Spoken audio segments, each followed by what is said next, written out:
subscribing for 20 months. 666 Suzu 666. Your username is unique and memorable. Great to have you as part of the community.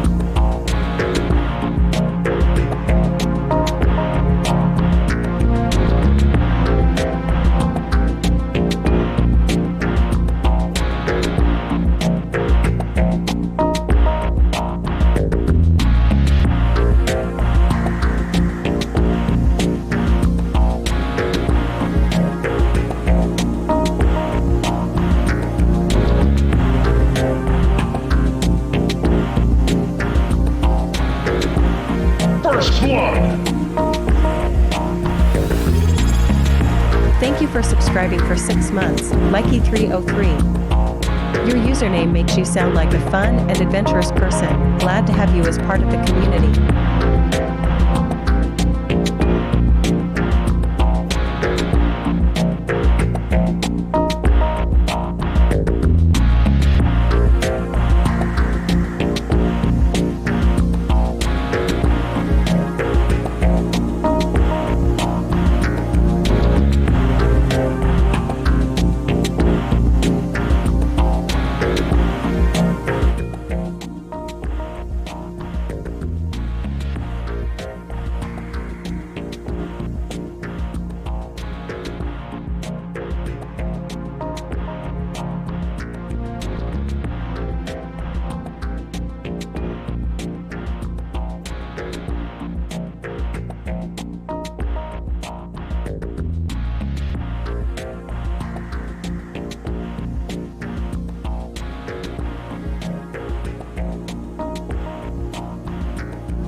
Thank you for subscribing for 5 months, Goose2.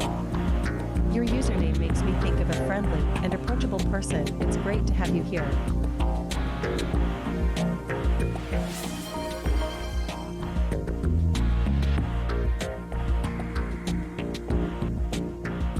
Double kill! Thank you for subscribing for 27 months, Tomater. Your username is such a creative play on the word tomato. Kudos to you for coming up with it.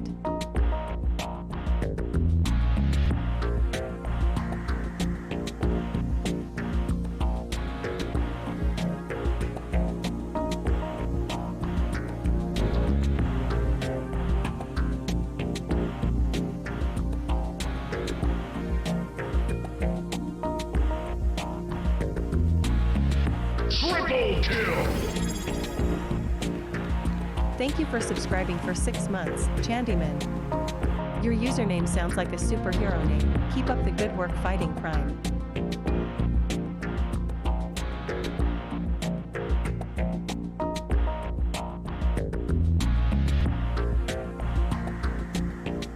Ultra kill. Thank you for subscribing for 7 months, Adam Keiju. Your username makes me picture a giant monster made out of atoms. What a cool mental image.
Test.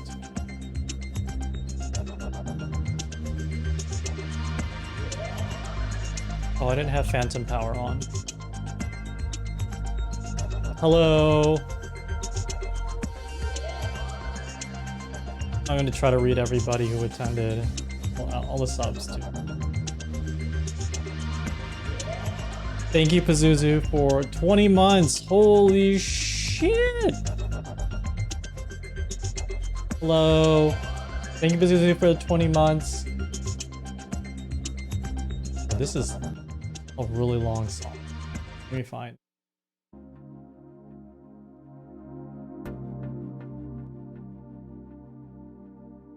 Mikey303 for the 6 months, Goose for the 5 months, Tomato for the 27 months. Oh, that makes me want to be happy and not jump off a bridge because time keeps flowing. Candyman, thank you for 6 months with Prime, 7 months, Adam Kaiju. My tracking is off? What? Is it like desynced? It's synced on my end. Is like the audio desynced? I don't think so. I think you're gaslighting me. I get it. It's been a while. You haven't gaslit me in a while.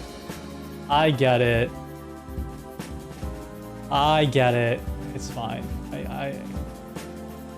I appreciate you too. Thank you, Absorbent, for taking attendance. Peter Shoes, Mikey303, Chocodomo, Pazuzu, AWAC, Fungus Potion, Nirator, Goose2, Gunzin, Tomato, Condition Bleed, Adam Kaiju, Candyman, Ziggy, Nugbone, Sir Prince Drew Bugs, Yuriwanic, Low Colon Q, L Colon Q, Gunzin. Welcome back. Yeah, it's been a minute.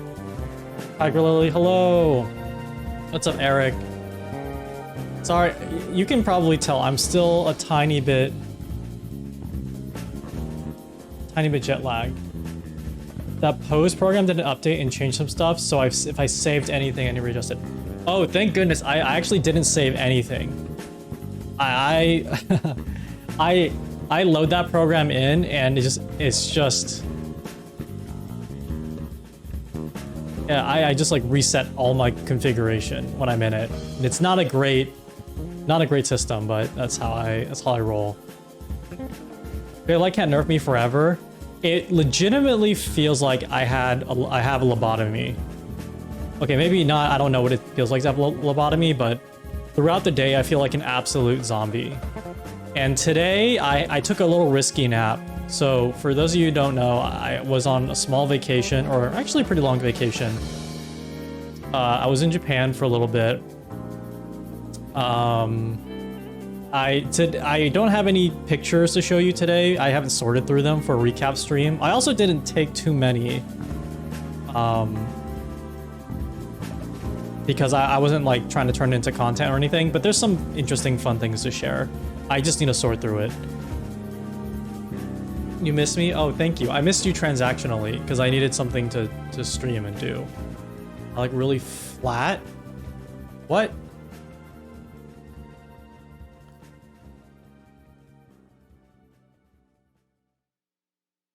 What? Oh yeah, you can enable rewards. Hold on. Does this help? Am I less flat? Why do you come? Okay, there we go. Okay, some rewards are enabled. I got no ass. You can't see my ass.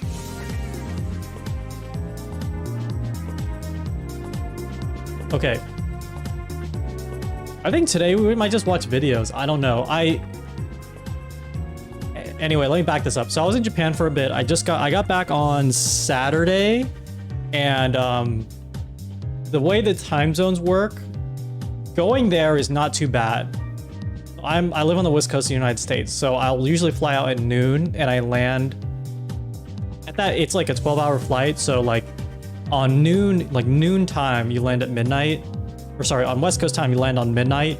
But when you land in Japan, it's like 4 or 5 p.m. So you take off and it's daylight, and you land and it's daylight. So it's not that bad. Coming back is trickier because I'll typically leave in the evening, like around 4 p.m. or 6 p.m.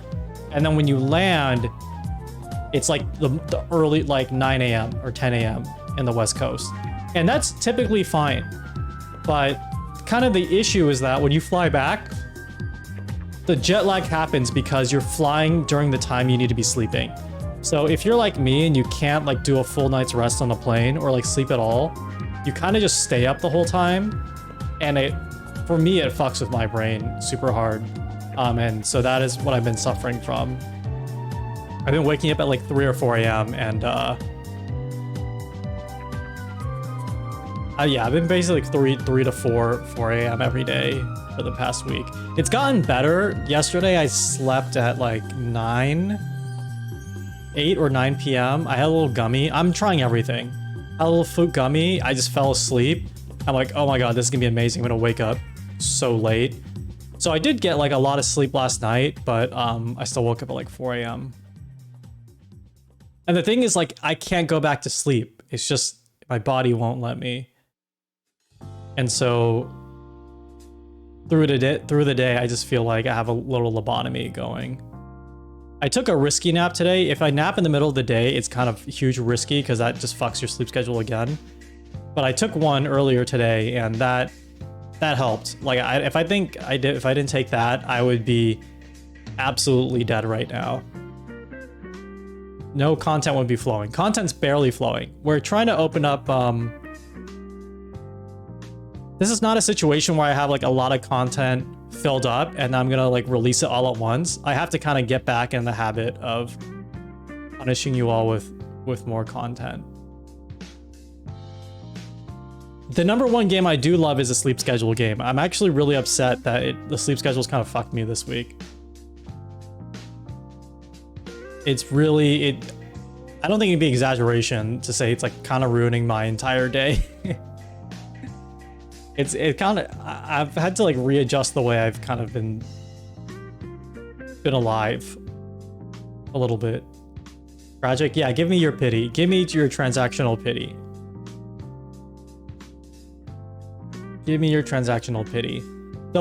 To be honest, when I was overseas, I actually had bad jet lag in Japan too, but I think I offset it with like just doing stuff all day. Like there's just a lot to do, so it just kind of keeps your attention away from being tired. But the one day that actually fixed my sleep schedule was a night of belligerent drinking. So I've been thinking, do I just need to do that again? Do I need to just get super trashed? Jeronic, Wow, no! I didn't do anything! Thank you so much for gifting 5 subs, Jerryonic. Your username suggests. Thank you that so have much for the great 5 intuition. subs. Oh I my see god. a bright future of making excellent decisions ahead of you. Thank you for the 5 subs. This is my, I didn't even get you guys a trinket. Like I didn't get you a nice gift on return and you just gave me a gift. Thank you. Okay, I'm committed to giving you guys a gift. Giving you guys a gift. Sounds like content. Yeah, to be honest, I think if I got belligerently drunk and streamed and then fell asleep, that's like a win-win-win. That's like drinking, that's being on that's streaming, and then that's sleeping.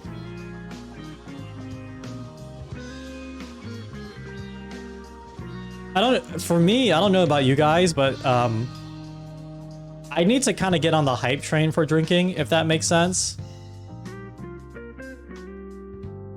What do you think you should drink during stream? I need to like get on the hype train of drinking, because if I'm belligerently drunk like once every 6 months, I go back to like really bad habits. Like I'm tweeting when I'm drinking, I'm tweeting stupid garbage. I'll drunk text my friends. Just basically not good behavior, bad behavior. So at a time when I was drinking like every week, once a week, I could remember like, hey, don't do stupid stuff. just like remember, just don't do the dumb things. And so it was actually kind of better for me to just be drinking more regularly. What I'm saying is Drink regularly. That's the moral of the story. It was better for me to drink regularly because then I would not forget to like drink water. Like I have a really core memory of one time I was like not drinking for a while. I went to like a happy hour. I had 2 drinks. They were really strong. I immediately like threw up. And I'm like, wow, if I just actually kept drinking in the past week, I would have known. I would have just remembered to not do that, but I didn't. You've been having a belligerent night after drinking since your birthday was this week, but you keep getting sleepy after 2 drinks. That happens to me too. Then I just get sleepy. In Japan, the drinks can be very strong, but if anything, they taste very good, and it's easy to kind of and a lot of them for the most part I think don't have a ton of alcohol, but it's easy to like consume a lot. There's like a strong drinking culture there, right?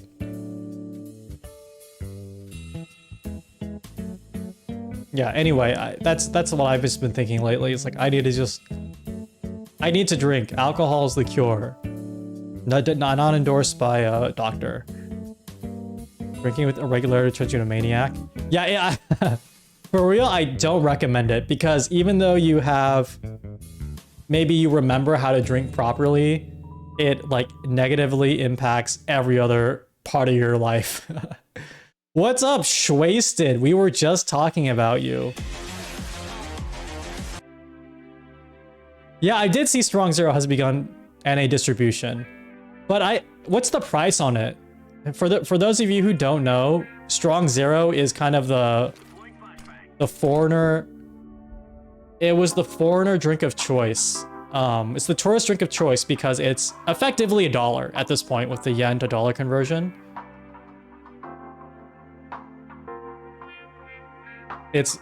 So you can buy a can of like basically a mixed cocktail in any convenience store in Japan. And convenience stores are way more frequent than they're way more everywhere. Okay, I can't think. They're just everywhere.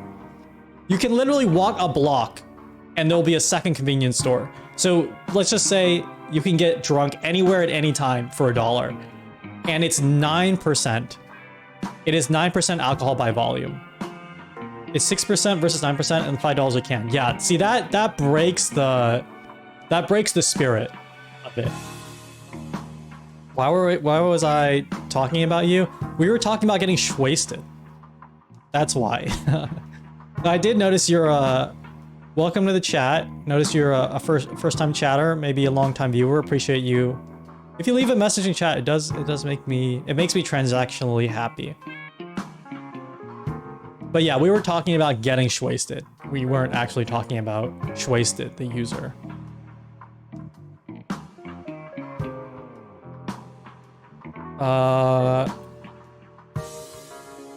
Let me see if I can pull up like a walk through Japan thing.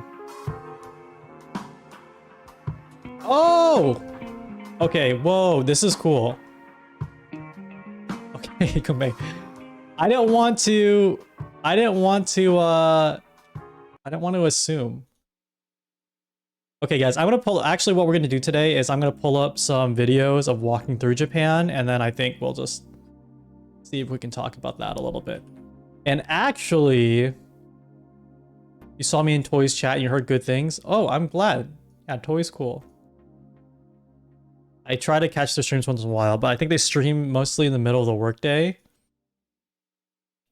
So I have to lie to my manager and be like, oh yeah, sorry, I'm in a meeting right now. And then I can watch the stream.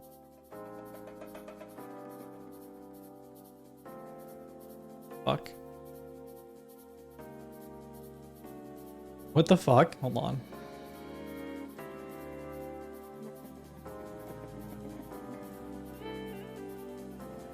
Oh, okay, cool.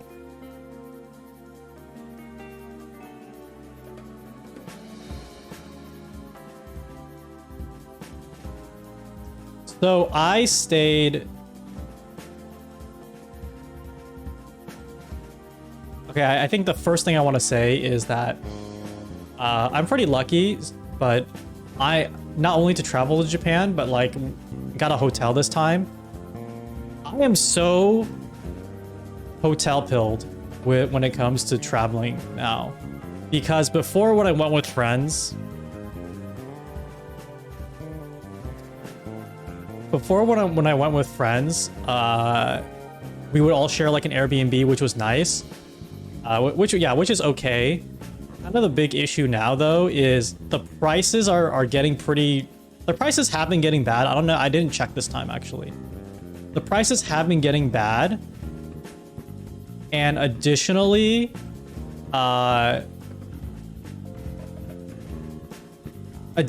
like they're not really that much more worth it compared to hotels, and they're really small in Tokyo. They're really small in Tokyo. So you have to kind of hunt for an Airbnb ahead of time and like vet. Like if it's your first time, I think there's a higher risk in Tokyo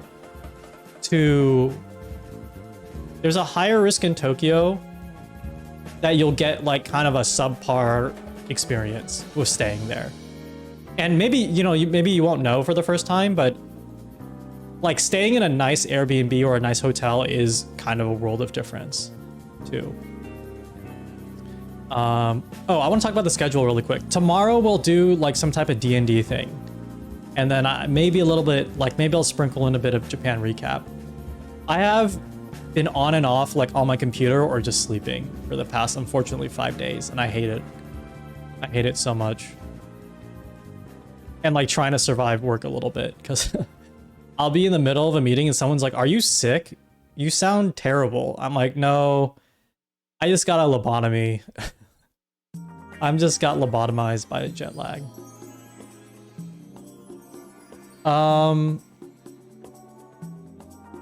Japan, expensive place to go. Yeah, what Mikey said is true. It costs a lot to go there, but cheap to be in. A number of budget airlines have started flying out from the West Coast for me. So it's actually gotten cheaper. Yeah, Zip Air. If you book ahead of time, it is cheaper than flying out of San Francisco airport. It can be up to like $1,500 to $2,000, which is, I don't know if that's worth it. That's kind of fucking insane.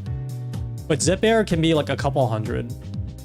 You can find like pretty good deals too. And if you live near LA, it's even better. LAX has the best prices that I've seen.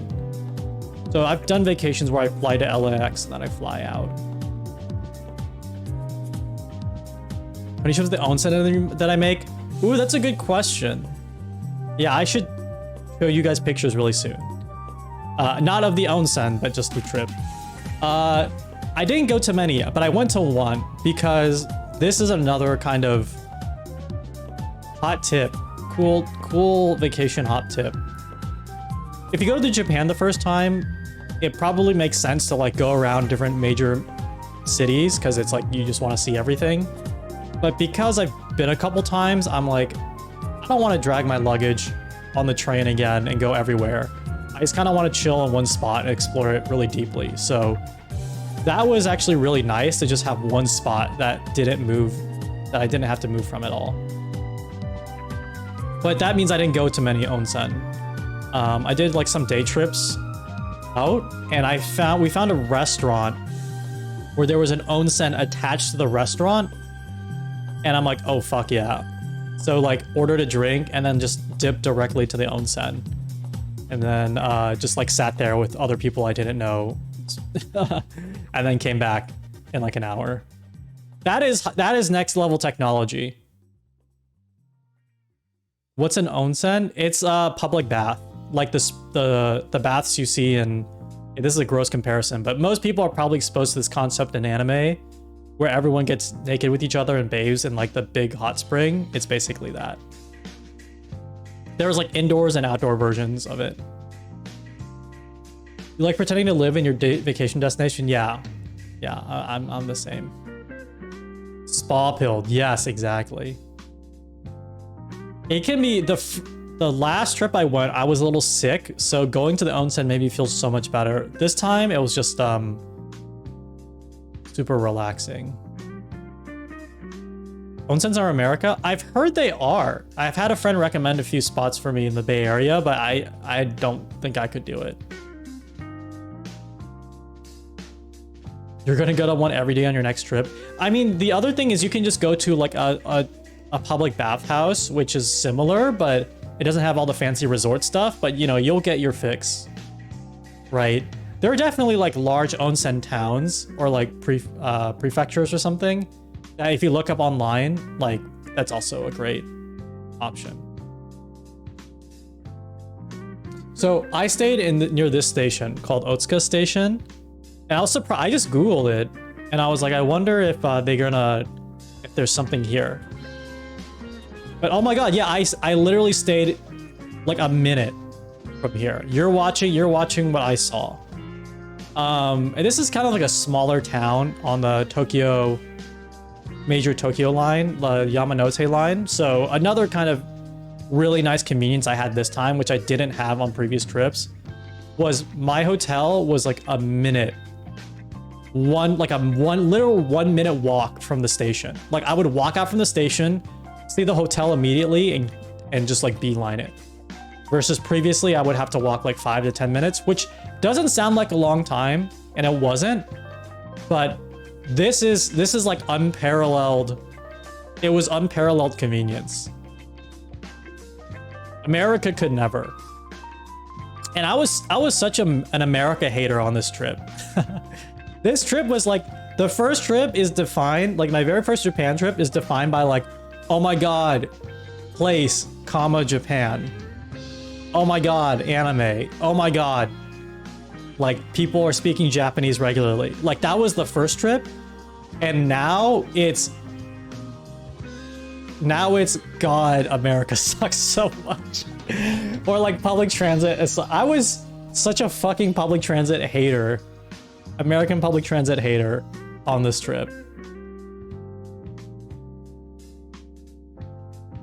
Another thing I think to think about, there's so many like nice little conveniences, and like not to go full weeb, because like living in Japan is a different experience and can be pretty bad.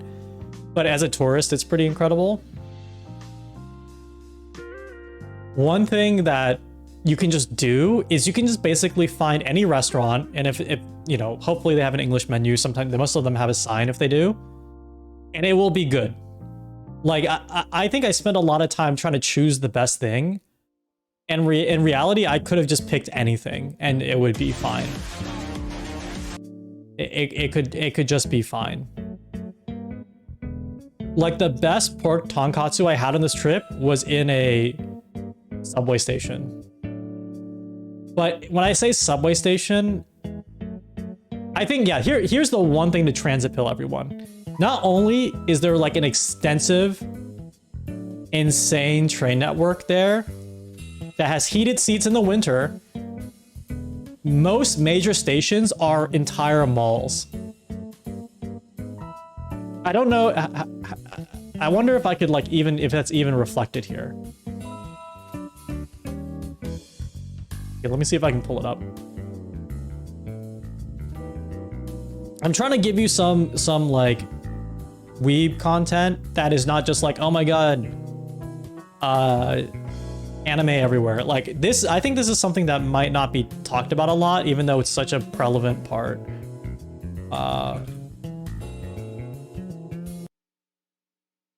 Oh, okay, sick. Here we go. This is such an insane part of like if you take a trip to Japan. Ibisu station on the Yamanote line. Wait, this guy talking here? Okay.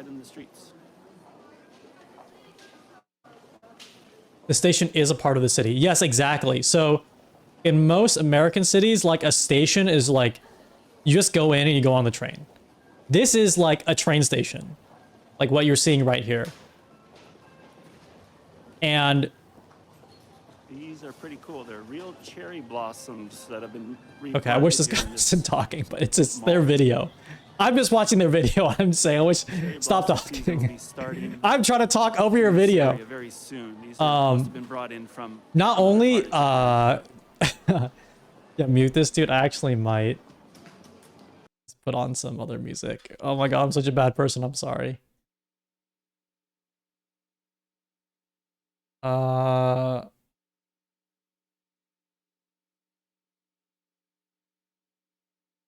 am I gonna look for?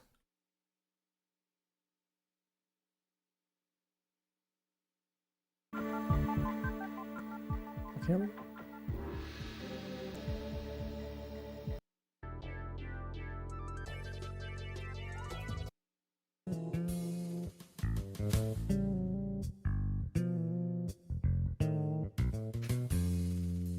Yes, actually, that's a great analogy. I'm glad you brought that up because that's like the perfect analogy. Is like every single. Wow, why did I never think of that? I think because being in airports kind of sucks. Being in it, you're like trapped in an airport versus like you could go out on an outing with a friend to a train station. I don't know if that's normal, but it's possible. You could just go, like, if you and your friends were like, let's hang out at the train station, I think that would be a viable strat.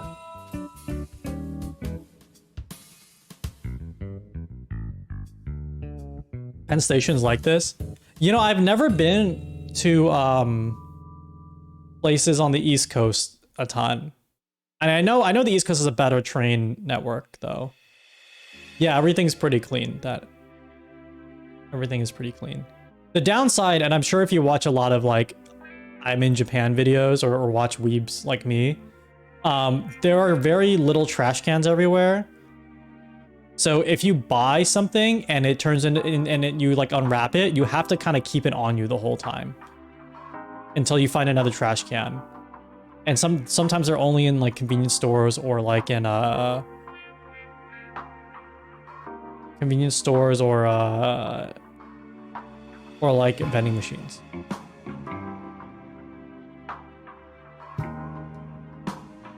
You literally get shot. No, that's not true. Maybe. Anyway, wait, around. No, they're wandering around. No! I want you to wander in the station. Anyway, the best, I think, fried pork plate I had was in this station. It was like the top floor of this station. Which is insane. That's just insane to think about to me. It's like, oh, the best food I could possibly have on this trip is just like in a transit station. East Coast fan meet and greet where you learn NYC subways as good as 35% as good as Tokyo's. You know, the crazy thing is, I heard that there was someone who came from New York to visit the Bay Area, and they're like, oh yeah, the Bay Area transit system is much cleaner. I'm like, that is insane. That's insane talk. That's insane shit.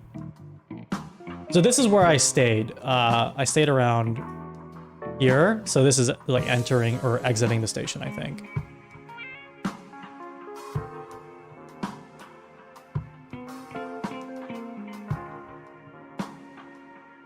Dang, I actually wish I prepared some pictures. BART runs above ground a lot more. Yeah. Yeah. When was this? 9 months ago. Okay. Fairly recent. Yeah, so this train station isn't as extensive. No, it is actually. Even though it's not directly in the station, there are a lot of shops like literally 30 seconds from when you walk out.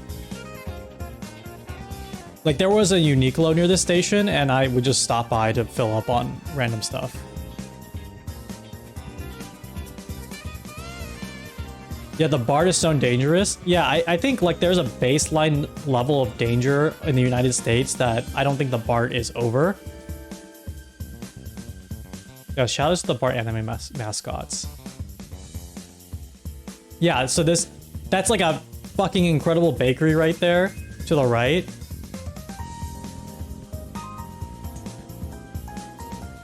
Insane.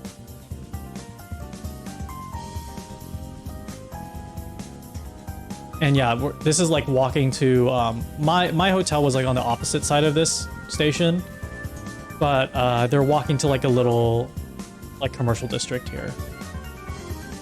Do I have epic pen? What?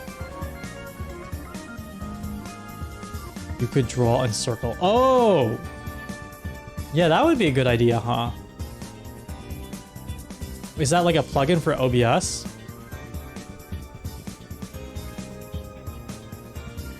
Oh! Wait, this is cool. Well, I'm gonna bookmark this.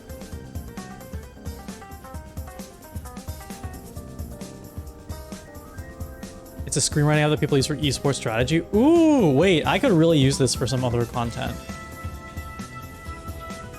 Thank you for that. Best things for VOD reviews? Oh, fuck yeah. Yeah, convenience store spotted to the left. I would say this town is like definitely a much more low-key kind of area. I think there's only one like train line that passes through here, but it's so close to everything. Really nice. Best rock around the stations where they go inside. Ooh, yeah. You can go to Japan. Yeah, it's the bar anime thing. I think some folks may look at that and be like, oh, that's so wacky. You know, that's just a weird, funny thing. Or, oh yeah, it's just like Japan where they have mascots for anime, mascots for everything, which I did see. There's like a boy idol group that represents a train line or something. But really, it makes a ton of sense because I think most, correct me if I'm wrong in the chat, if you're an anime person, if you've watched anime, which I think a lot of you have at this point have peripherally at least watched it, I think that low-key or high-key transit pills you. Because such a big part of like a slice of life anime is someone getting on the train and like live, like if you watch it in high school, I have this really concrete memory of this, of like watching high school anime and being so jealous that they lived these entirely different lives outside their homes after school. Like they live these insane, I mean, obviously it's like dramatic, it's over, you know, it's over dramatic and stuff, but you could get on the train and like go to some part of town and just hang out. Like that was just not a thing for most people in the US. So I think most people's encounter with a train, or like, yeah, you're right, like they romanticize the train a lot.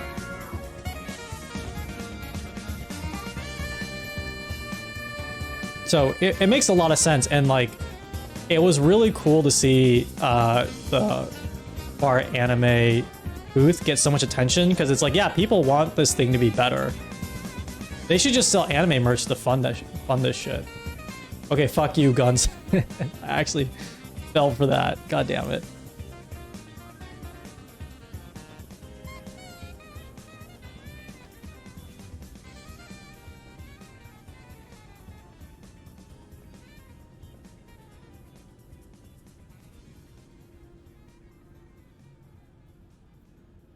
Yeah, and I mean, my quote unquote independent life got a lot better when I learned to drive, and I was lucky, right? That is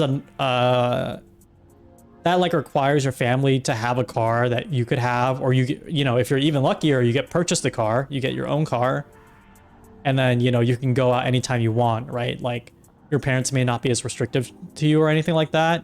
So, you know, my world opened up after that a little bit. But then it's like, where do I go in my little suburban town? It was like Target. It's like me and my friends would go to Target or Barnes and Noble. Right? It's like not the same here.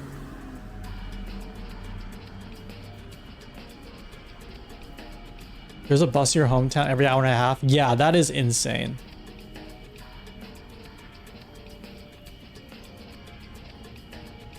Peter, I think you asked how hard is it to navigate without knowing any Japanese. It's not hard at all. There's a lot of English signage, especially if you stay in a major metro area like Tokyo. There's a lot of stuff that accommodates English speaking people. You can also like just say, is English okay, if you enter a store, and they'll just like say yes or no. So as long as you're not like really rude, if you're like kind of relatively normal, you can get around. if you like show up to a store and you're like, is English okay? And they're like, no, and you like cause a scene, then yeah, it's gonna be hard to travel for you.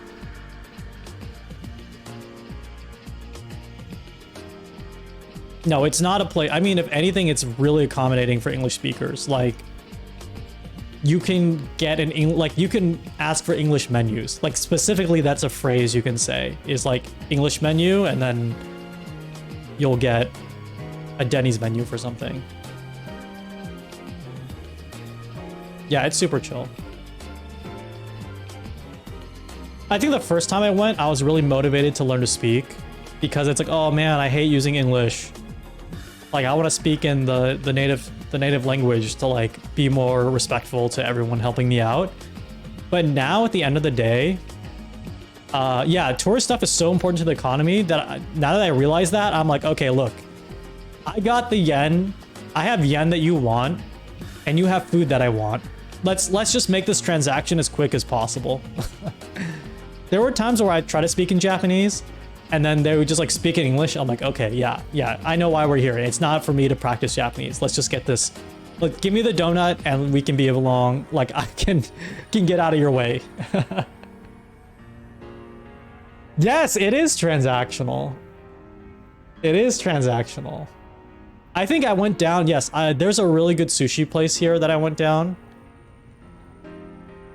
And the thing with like quote unquote really good places is you know, in your hometown, you probably, I think this is the sushi place I went to. In your hometown, you may just think of, and there's like a nice snack place here. You may think of like, oh, what's a good place to eat? Like there's a spot, right? Like there's only like maybe 5 spots that you have to drive to. I feel like at least where we stayed, we could have just picked anything and it would be incredible. Like you didn't, I think that was such a hard thing for me to break out of, which was, oh, should we go to this spot or this spot and this spot? It's like literally just pick the type of food you want and just like head to the closest thing. And it will probably be fucking excellent.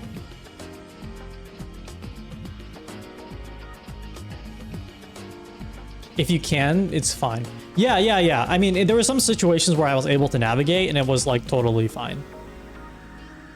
You know, it's like everyone's just a person, right? Just look at they're just don't be weird about it.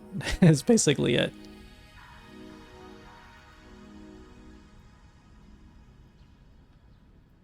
Sometimes, I mean, it also depends on the person. Sometimes if you make an effort, it's like, oh, that's really nice. And other times they're like, okay, brother, I can speak English. There was one time during this trip where like I was asking something in really basic Japanese and the dude just busted out near perfect English with like a pretty complex explanation based on what I was asking.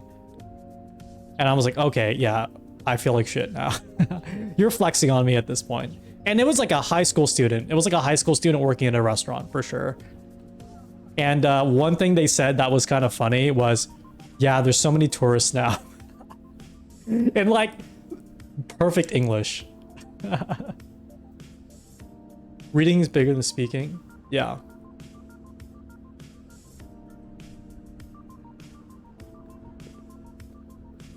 Yeah, also if you can speak a little, sometimes they'll immediately like a server or something will immediately just start speaking really fast, and learning to listen is actually a really hard part about learning the language. Especially if you jump from English to like an Asian language, that's one of the hardest jumps you can make. Because I learned an Asian language growing up, but it like very informally right through my family. But like 99% of my life I'm speaking English, right? Like my brain, I think in English. So if I learn another Asian language or as I'm learning Japanese, it's one of the harder jumps you can make because the grammatical structure is so different.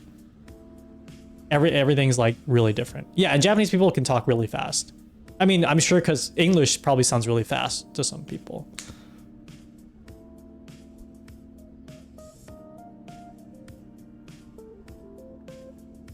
People underestimate how much the human experience is shared. Yeah, absolutely.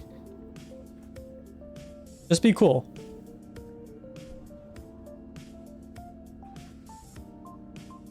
I think the one thing I did try to internalize was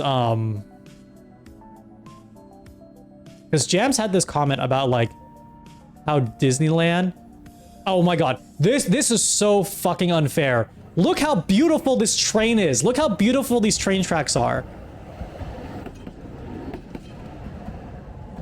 We're so lost, dude.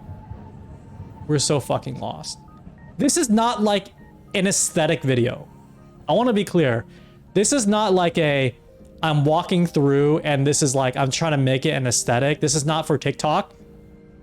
This is just how it is. You can just walk out, and I assume this is like near evening sunset time. It legitimately just looks like this. It is not. That's why it's kind of weird when you try to like aesthetically fetishize everything, because it is beautiful, but it's just this. This is normal. It's insane.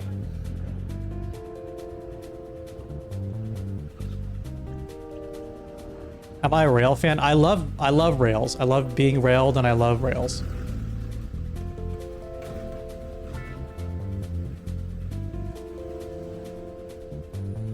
Oh wow, places are requesting minimum of 2 or 3 languages for a minimum wage job. I did see a lot of people trying to study for the English certification.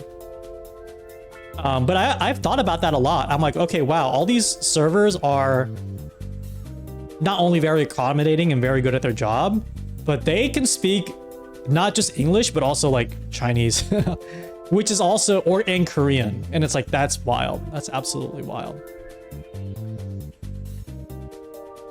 There's a good train museum in Sacramento. Ooh. I don't think I wandered this. This is kind of wandering farther off to the residential areas. I don't think I've done that. I did that.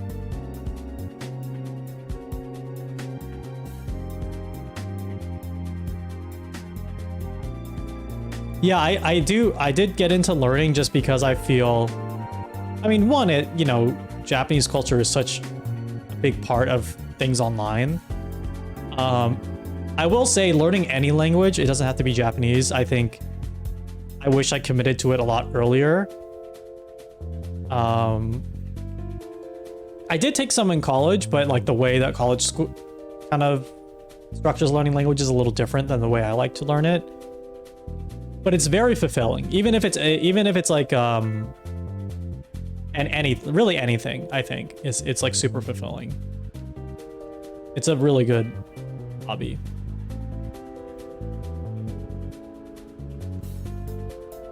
I think Jerry Wanick, you asked, do I want to live there? I'm really tempted to say yes, but I think as I learn more, and you know, you just learn more about how things go down in Japan, the answer is probably no. If you just read about other people's experiences, it really depends on your circumstance. Because I think the best, from what I've read, the best type of setup you can have is like if you are independently wealthy from either, let's say, content creation, like as an example, or you own your own business overseas, and you don't have to really adhere to like the corporate structure or like the kind of the rat race in some sense, then it's like pretty fine. But then you also have to deal with kind of being isolated from, you know, everyone else, like most of society. And you have to kind of just make friends among like a foreigner cohort and stuff like that. This is a very generalized experience, by the way, just based on what I've heard. But it is not like that easy, from what I've heard, to live there. It comes with challenges. We're watching a walkthrough of Otsuka Station. Yeah, I did make the song. Thank you for coming by. I'm talking about, I just got back from a trip from Japan, so we're watching videos of people walking around a town. Japan is beautiful until you remember it covered up war crimes. Yeah, and a lot of societal things are a little backwards too compared to other developed nations. Like, definitely in Tokyo, I will say, is like incredibly diverse. Like, I think Tokyo is a very diverse city, you know, despite how homogenized things sometimes feel. Like, there are a lot of different people of different nationalities have moved and immigrated and live in Tokyo, but you can still definitely feel the homogeny. On top of, I knew someone, I had a friend who lived there, who they moved with their family, and they, you know, their partner was like doing a normal job, but them as a woman, they had a hard time kind of like getting a similar job that they had in the States because they had a fairly highly technical job. Let's see what else they got here. They had a pretty highly technical job, and it was just like hard for them to land something for some reason. Oh, there's another Otsuka one. A lot of Otsuka ones. And so it can be hard, you know, a lot of factors here, but yeah, there is a little bit of sexism.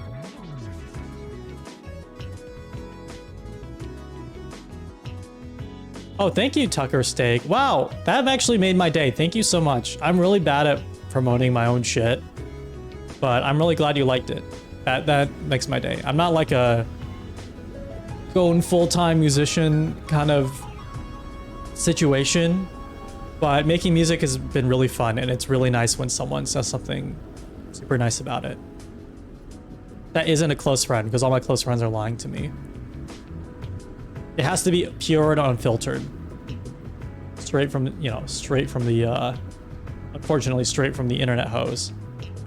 Yeah, there is sexism in like work culture.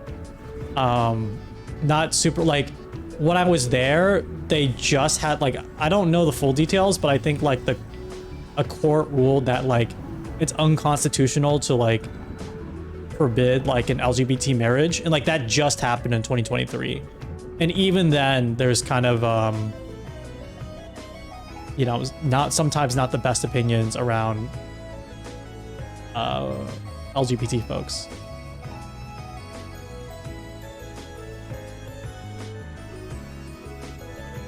Yeah, I mean, the other thing is car culture. Actually, one time I visited, I was like in someone's car the whole time for like a day or two because they were showing us around. So car culture is there, right? But it's like, you don't need it. I can imagine if you like want to start a family, maybe get a little wealthy, you could move out of the city, right? Like money is still like a thing here, right? Like class disparity and stuff is still a thing here. You get a car, but you could live, like I've known friends who just lived in Japan without cars. You just get on the train.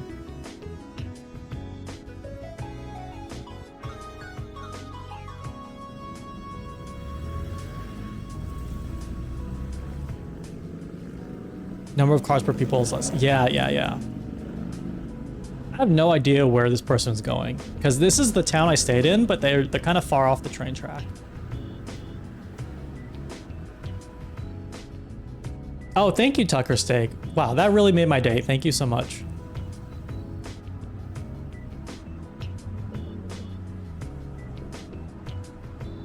I think when I was making that song, I was listening to the Armored Core soundtrack a ton. So I drew from that.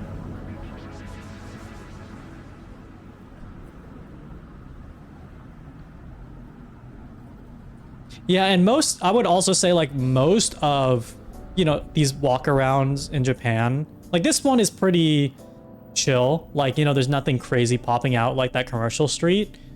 This is, you know, this is also like a big part of Tokyo. Like you're likely going to be living in an area like this that isn't super flashy.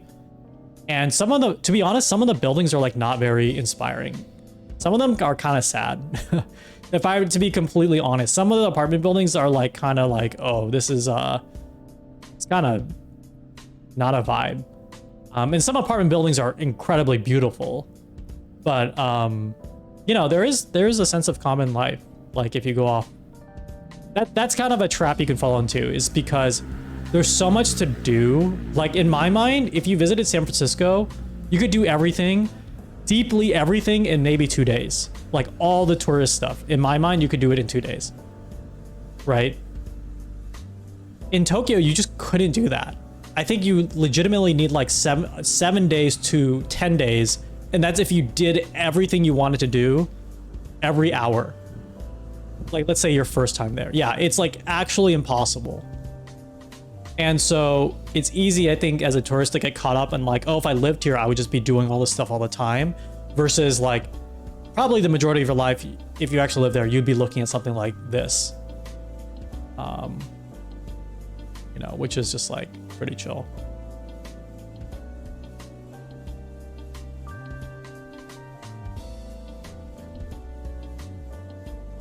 Yeah, NA cities have been devoted to letting cars park, people come second.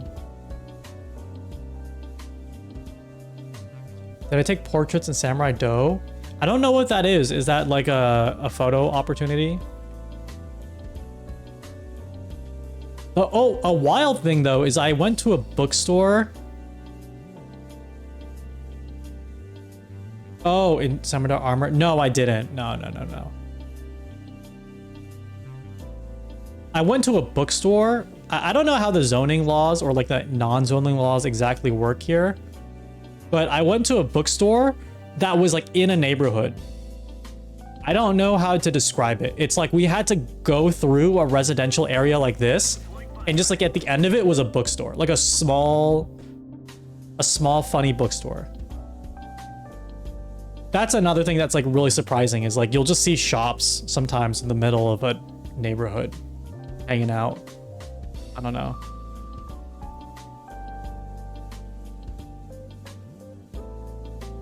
Oh, no fucking way. A bookstore? Yeah, I know that you have opportunities to like wear a kimono. I didn't know you had opportunities to wear samurai armor, but that makes sense. But I didn't do any of that. I just kind of hung out. This is just walking through like a neighborhood though. This is like not a really touristy thing. I'm not sure. Let's see if they... Are they in just someone's yard? No, it's a park. Yeah, they're just walking through a park. Oh, okay, here, they're going through the... Yeah, this is the small commercial district. This is Walk Simulator. Legitimately, it is so... For me, it feels so good for my mental health just to walk. There's some, like, built-in elements to traveling to Japan that is a little OP. One is you're not forced, but you end up walking everywhere, which is just great for your exercise and mental health. And the other thing is because your time zones are not lined up from where you're coming from, most likely. Like if you're coming from the United States. Like I went from the West Coast, and so for most of the day on Twitter, nothing is happening because the time zones don't line up. And if I do read anything, it's kind of like the aftermath of the explosions, of the drama explosion. Like I tweeted, it's like looking at the cosmic microwave background to learn about the Big Bang. So if there was drama during the day, like all of it kind of fizzled out by the end when I was on Twitter, and I just read the recap. I'm like, oh, that's cool. And I get on a train and have like the best meal of my life, third day in a row or something like that. I think that's also an element of traveling here that kind of makes you think living there would be like super pog, because you're just happier for all those factors, I think.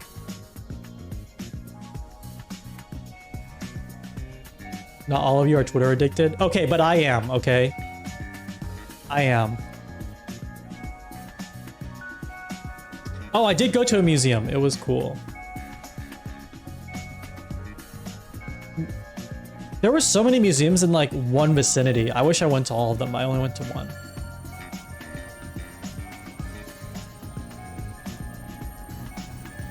Yeah, it was, yeah, you're right, the free library cabinet. I used to live near one. But it was like if the library became a whole house. If that free library cabinet became a whole damn house. Which museum did I go to? I went to the Mori Art Museum.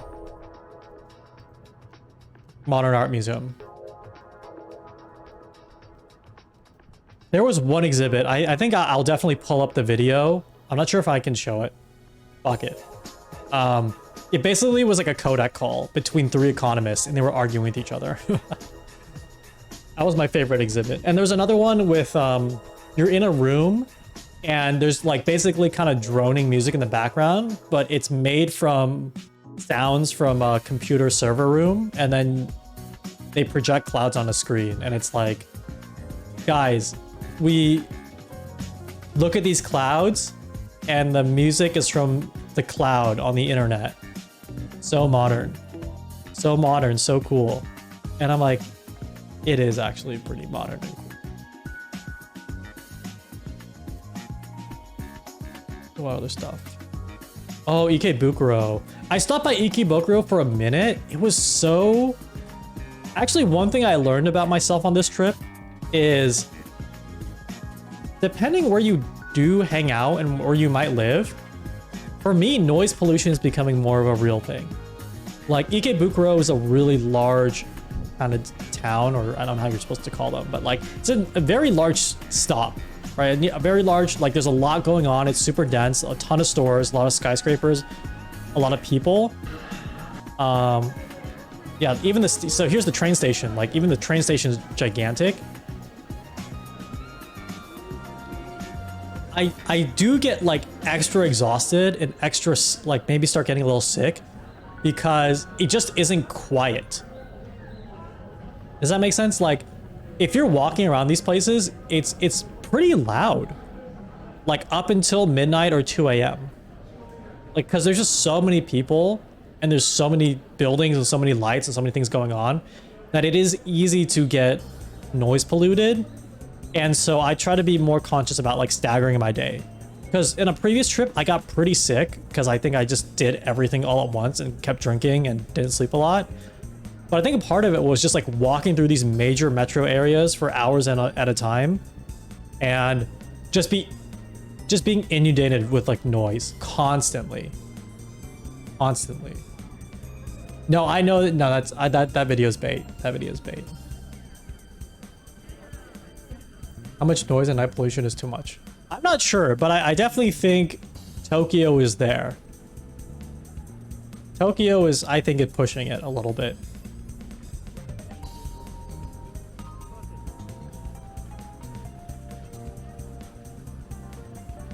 It's not a Nightcore video.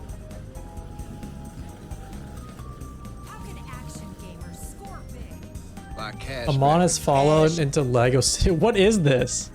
Sorry, it opened up a different browser, so it didn't have my... It didn't play immediately. What is that? One of the reasons you moved out of Atlanta? Yeah! Yeah, sorry, Gunzin. You know, for as large as... I don't live in San Francisco proper. Okay, did I like... Sort of... Did I anti-dox myself? Can you like mark that off the map? Okay, if he doesn't live there, then he must live. But it is not... I don't think it's as loud as... Or dense as Tokyo. Yeah, what's up, Mordecai? I was on your time zone. I was on the Australian time zone. Unfortunately, I didn't watch a lot of Twitch. That was another thing that was like, I think, less than ideal for me, which is I do need some time to myself to just like watch Twitch and do random crap. But every day was like, oh, I want to do this thing, and like staying in my hotel room and like not doing that would just be a waste of time. So it felt weird to break out of the routines or like the typical comfort things. Bay Area equals San Francisco, Oakland, and vice versa. Yeah, it's just everything. The public stand. I'm so sad I didn't get to go to the hub. The hub is like a Euroboo bar. Like if you go inside, let me see if I can pull up a video. Repon, hello. Oh shit. Repon, can you do the attendance again? Because I think it broke a little bit.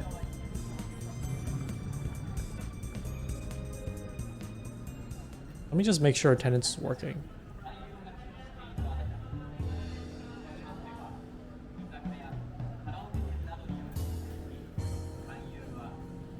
I moved the phone into actually missing out.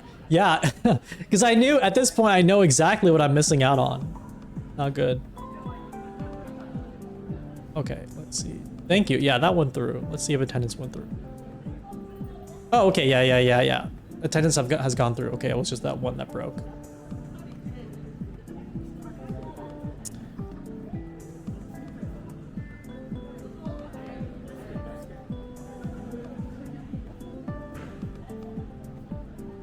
I'm drinking. Trying to hydrate. Yeah, Ikebukuro is a larger metro area. So it can get a lot more louder, busier, things like that. We were connected by time zone. Maybe realize some people I watch, I'm like, wait, you guys stream in the morning? It's evening for me when I watch you guys. They have a nice round one in Ikebukuro. I mainly hung around the mall. I didn't get a chance to explore Ikebukuro a ton, which I want to do next time. I want to explore Ikebukuro more, and I want to explore Shin Okubo. Shin Okubo is like a Koreatown, and I went there for Korean barbecue, and like there was a really cool bar. I'll show you guys pictures. Actually, I wonder if I can pull up a picture right now. Really cool bar there.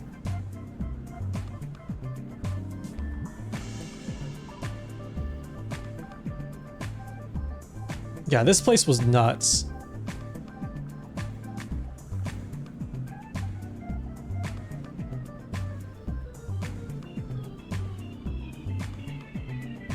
Okay, the pictures are a little dressed up, but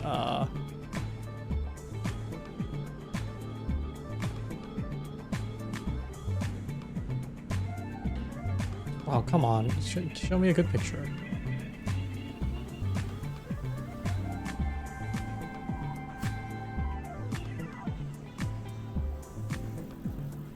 My god, dude, this cookie thing has destroyed the internet. Okay, here it is. It's good. Show.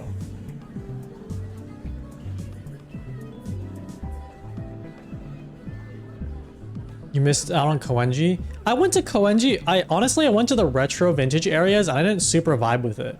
Maybe I need a tour guide there. But like just going vintage shopping, like I oh my god, found the most incredible Microsoft Office shirt. It was like $100. So I couldn't. I couldn't justify that, but there was some interesting finds there. Yeah, I assume you have to know where to look, which I didn't. So this was a bar that I went to in Shin Okubo, which is Koreatown, called Bacon. And I don't know if you guys know this, but you know, the Y2K aesthetics coming back.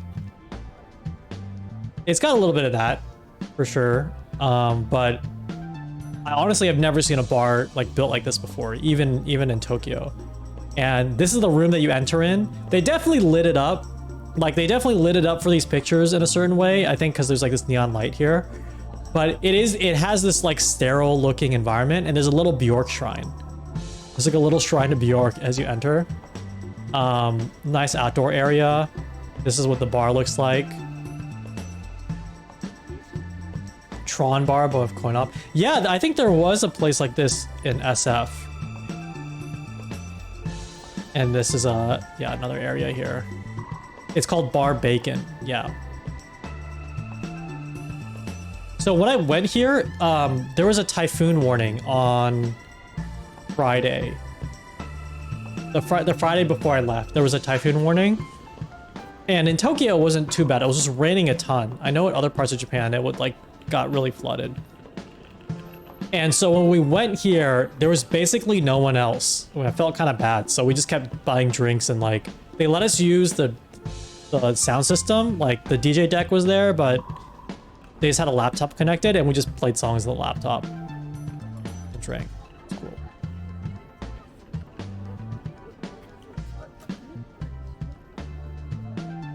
Yeah, it's called Bar Bacon. It was a fun time.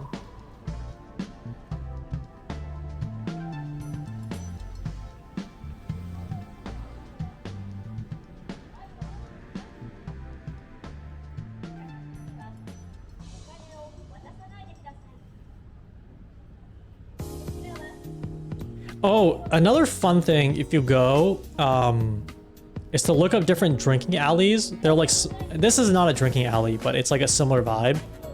Where if you go down, it's like just a small alley lined with like really small bars. One thing I want to look up actually is how do people start businesses in Japan?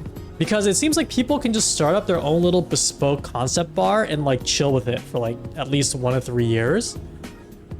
You know, stuff does go out of business in Japan and stuff. It's not like it's like guaranteed anything, but it's so easy to find like a concept bar somewhere. I went to a really nice, this really nice like vinyl bar that I just found on Google Maps. It was like really hidden. I had to follow people. I'm like, where the fuck is this? Okay, these people are going. I'm gonna go. I'm gonna follow them. And it's like, how does this guy sustain this shit? I mean, he must have really generous, like regulars and cool patrons, but he had really expensive like equipment. I don't know how much it is to rent the space, but it was really cool. I did got a craft cocktail. I went to this listening bar or vinyl bar in Ibisu. It was called Foxtrot Bar or Bar Foxtrot. And I just went because I'm like, oh, I want to go to like a vinyl bar. I want to experience this. I want to go to like a bar where the bartender plays like the record collection and also makes you drinks. And they just low-key gave me the best gin and tonic I had in my life. Because I'm pretty sure they were like craft cocktails, right? But I wasn't expecting it. I was like, oh yeah, this will be pretty good. But I was like, this is the best thing this is the best version of this that I've ever had. And then I think they gave us like a mint mojito or something afterward. Or not a mint mojito, just a regular mojito. I'm like, oh, this is the best version of that drink I've ever had. And so there, I'm sure, you know, you could quote unquote find better, but like I said, you can just like wander into anything and you may coincidentally just get the best version of something you've ever had.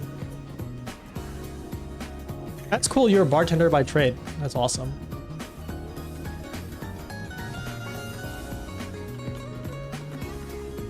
I also went to, I've been to a few divey places too, like in Golden Guy. That's another like popular tourist attraction / drinking area, but it's still a ton of fun. A lot of divey-ish bars there, which were really good. Whiskey Soda, a little bar in Nagoya. Yeah.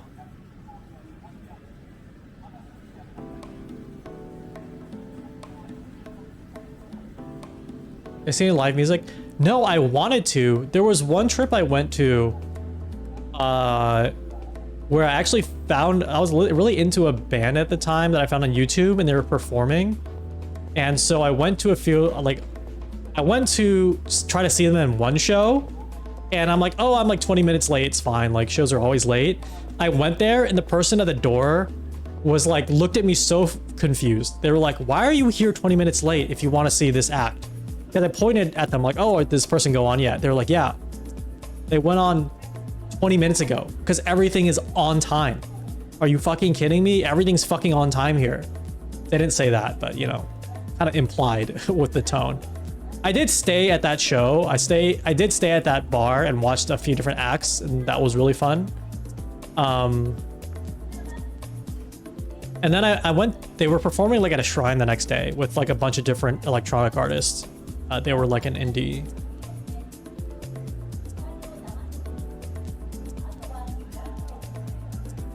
Which artist? They're called Lucy 2. They're like a indie,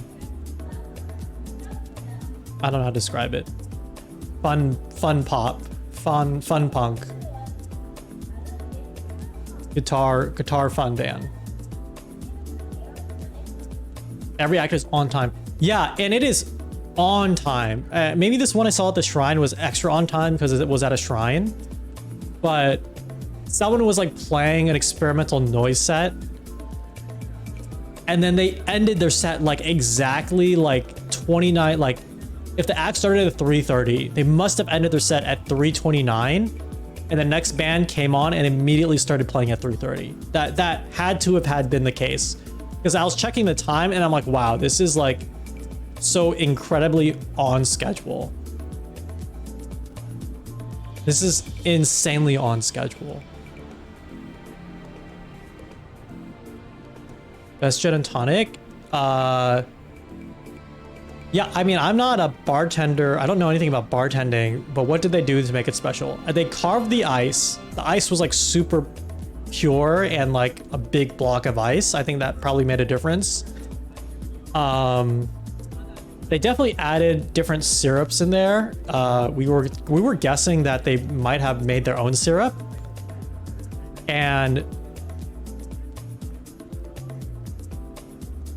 they had like some citrusy things in there, like the pulp of some citrus fruit in there. I think a lemon. And so I think they just had really good ingredients then, and it just, everything was elevated. I don't know. It was good. It was good. I don't know how to describe it. I don't have the language to describe a really good, flavorful cocktail, because it wasn't good just because it didn't taste like alcohol. It was just good. It was like the best version of itself. Tiger Lily.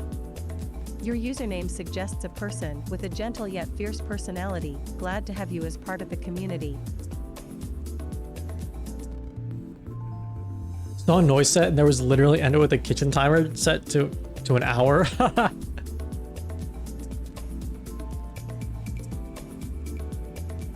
Yeah, you just gotta have good ingredients.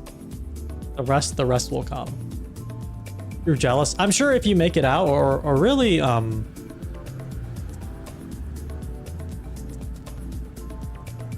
what was I gonna say? I lost my train of thought.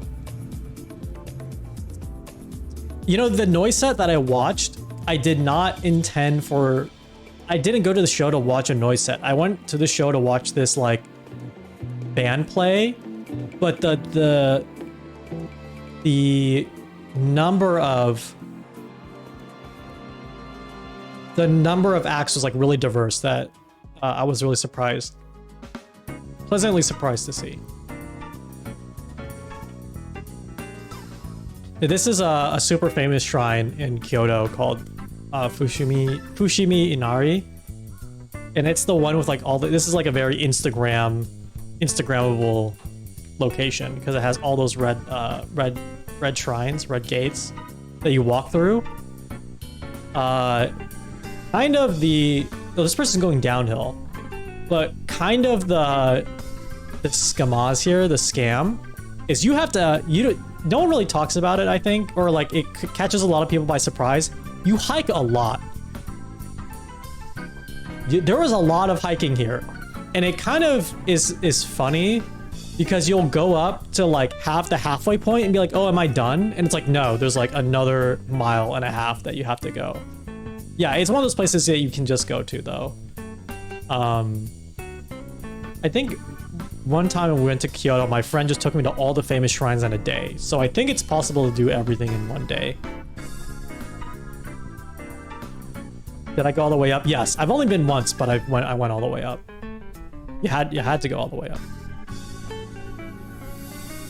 It is a lot of hiking. Yeah, it is a lot. It's surprising.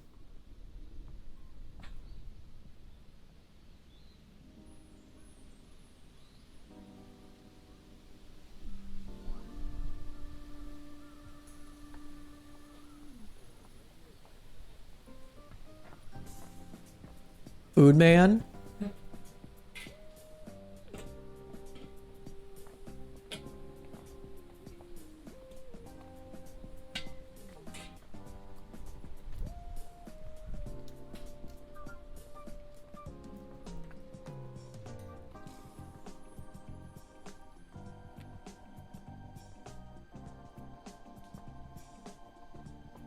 I realize I'm kind of doing a pseudo recap stream, but we'll do a real recap stream. Probably sometime next week once I get everything organized. I didn't buy a ton of stuff. I think for people who remember, I did like a huge haul on my last trip. I actually kind of restrained myself because I didn't want to get a lot of stuff this time.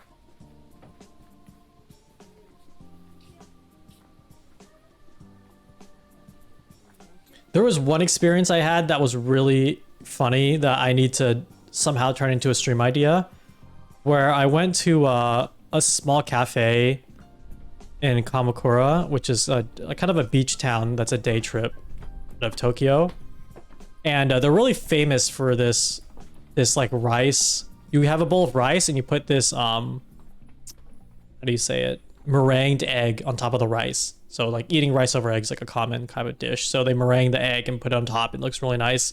You have a nice fish, fried grilled fish next to it too. So pretty traditional meal.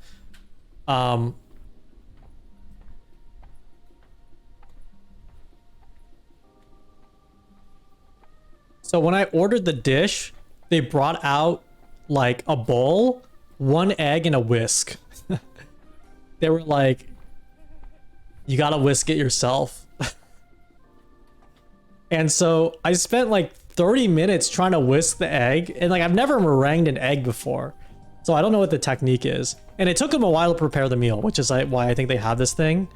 But it was like a funny exercise in content torture, because I'm trying to whisk this thing for like 20-30 minutes. It's like barely foaming, it's barely getting started. And then when they bring out the food, they like see that I'm struggling, and they're like, hold on, let me do this. And they like meringue it in a minute, like a minute and a half.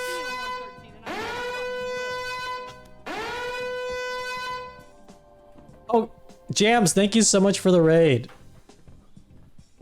That's your custom sound alert. That's your special custom sound alert. We're so back? No. I don't want to be back. Hello, Androgynous Bug and Teslacles Deviant. Teslacles Deviant, yes. I didn't prepare a recap today. We're just watching Japan videos, and I'm talking about random Japan things. It is Jover though. Oh, I think commenting on some... Yeah, Jerry Wanaki asked about living in Japan. I think on Jams' stream, First blood. they were talking about... Thank you for following the channel. Androgynous Bug, enjoy your stay. They were talking about... someone in the chat was talking about this kind of... People call it a hack. I don't think it's like a hack, but... If you have money to invest into a business... Or to start a business in Japan. I was about to say a business. Hey, to start a business in Japan. That's a kind of one way to gain residency or like find a way to live there. You have to invest like a certain amount of money and then employ someone. And it's pretty feasible, I think. I mean, it's a lot of money for most people. But if you are on like the... If you're like upper middle class to probably wealthy, it's like not... It'd be a commitment, but I don't think it would kill you. Versus for like the normal person, it would be probably a super large commitment. I will also say like, it's not a super... You're not hearing like the inside scoop. It's like a pretty well-known, at least from what I can tell within my circle of weeb friends, it's like kind of a well-known thing. So I don't know if that makes it any easier or harder. You know, I don't know if it's like a million software engineering weebs are like trying to do this to live in Japan. So I don't know if it's easier or harder given that knowledge. Business, yeah.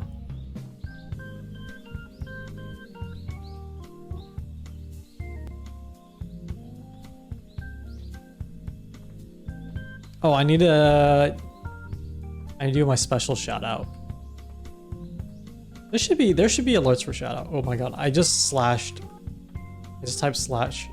Oh shit, no.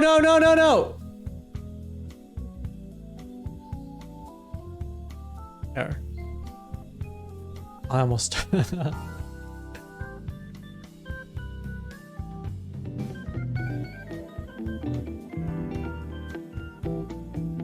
Oh, Itabashi. I stayed near Itabashi one time.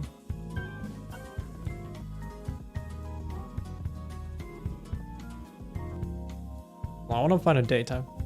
Oh, Super Potato Tour. Yeah, if you've never been here, this is a fun store. A number of people tell me like the prices are a little too high now. But it's a retro game store. A pretty famous one in Akihabara.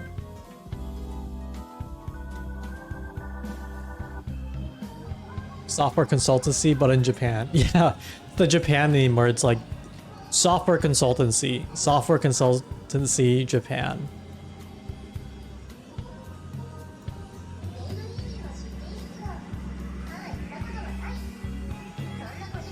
Yeah, if you want to be a cool elitist, you can just pick out every fun store you go to in Japan, like me, and just be like, oh yeah, but you know, it's kind of overrated if you've gone a few times. It's like if someone tells you about a cool band, you can just default to saying, oh yeah, that band's cool, but their older stuff was better. So you can say something similar about places in Japan, you'll sound cool. Like, oh, Super Potato, yeah. It's cool, it's just, you know, a little pricey. That's you.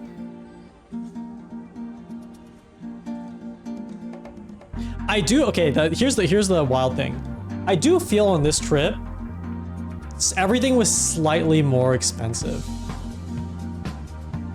Everything felt slightly more expensive on this trip.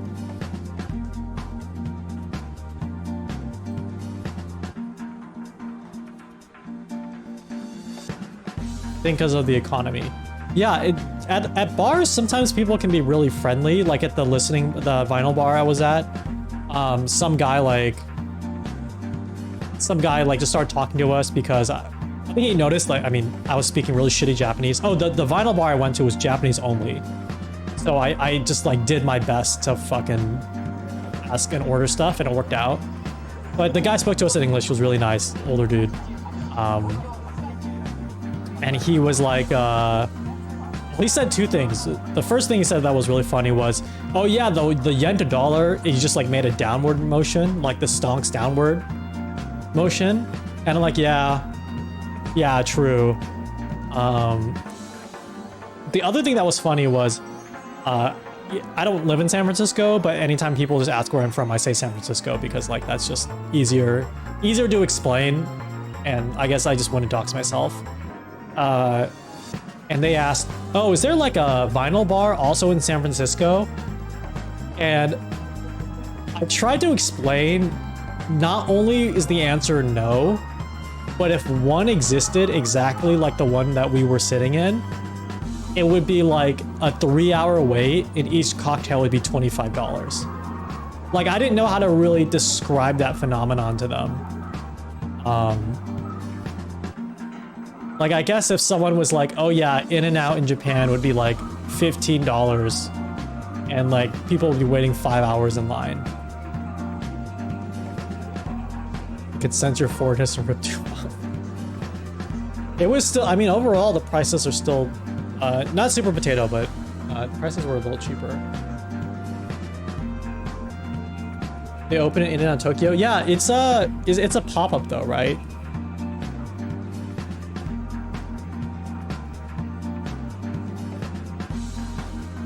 Robot Restaurant is a really funny experience. It's the most amount. There's no real nice way to say this. It is the most amount of white people you'll see in one place in Japan. More so than like any other tourist site anywhere. That's like the best way to describe it. And Robot Restaurant is a weird phenomenon because now that we have AI, it's like actually a really great way to describe it. It's like if an AI created a weeb's version of Japan. Like the original way I described it was Robot Restaurant was how Japanese people might think American people think Japanese people look like Japanese culture is. So it is, I guess it is kind of like AI regurgitation. The spot for most of my people is Pokemon Center, Nintendo Store, and Shibuya. Dude, actually true. Because when I caught your stream, you were talking about the Nintendo Store a bit. The Nintendo Store, the vibes felt, and maybe because this is like wasn't my first time going, the vibes were off for sure. It was so crowded because the first time I went, there was like a line management system, which sucked because you had to wait. But it was better when you got into the store because it wasn't as crowded. But now it's just like free for all. I think it's cool if you like specifically want the merchandising there. Like if you specifically want like a special Animal Crossing merchandise, it's still a great experience. But if you're just kind of browsing, it kind of sucks, to be honest, because it's so crowded. It's so crowded.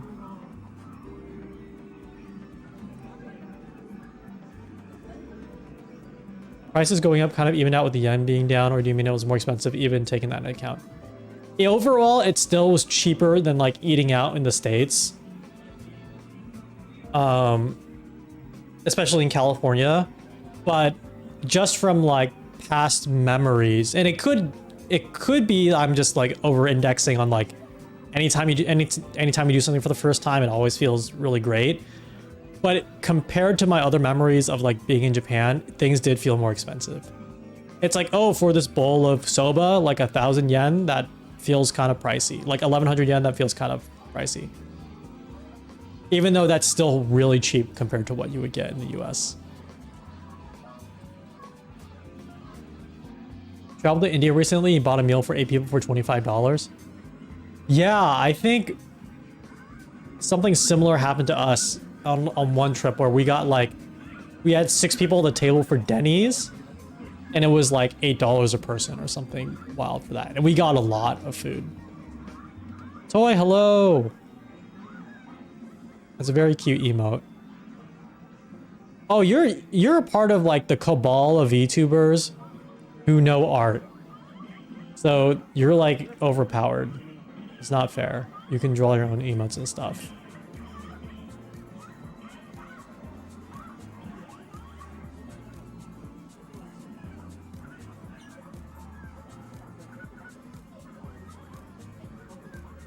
Though places that I will say, like places that are like explicitly touristy, they will it does seem like they make the prices higher. Like Robot Restaurant, the drinks were like definitely expensive for what you get. The vinyl bar that I was at had very expensive cocktails, like compared to a normal cocktail you would get at a restaurant.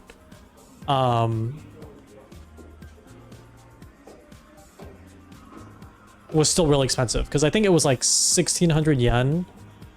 May have been like $11, $12 per cocktail. That would be considered really expensive in my mind. But that, you know, that's still really cheap compared to the US. But again, it was a specialty craft cocktail. Robot serve drinks. No, Robot Restaurant. Okay, sorry. Robot Restaurant is not a restaurant in which robots serve you.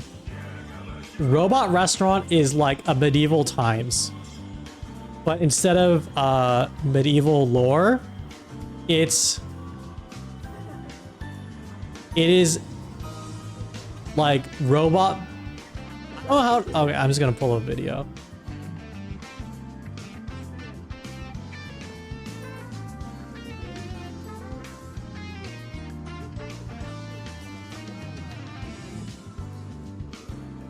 Wait, what? Why is it saying San Francisco? Wait, they're bringing Robot Restaurant to San Francisco as like a one-off thing?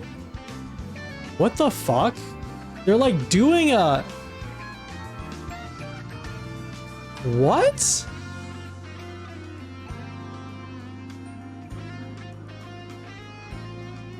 That is so strange. Bring them here. There we go. I'll dig into that later. Yeah, this is what, yeah, so you sit on the sides and there's like a show. There's like a show in the middle. And there's kind of a story, but it's just mainly like there's a story that kind of plays on the LED screens in the back, but it's just kind of like a extravaganza. And okay, not gonna lie, if that is the, that's one of the shittiest boxes I've ever seen. I'm not gonna lie. You're obsessed with Robot Restaurant? I was actually kind of mad. I was actually kind of mad when my friend brought me there because it was raining. They were like making such a big deal, like getting there on time, like getting tickets. And, oh wait, what the hell? Yeah.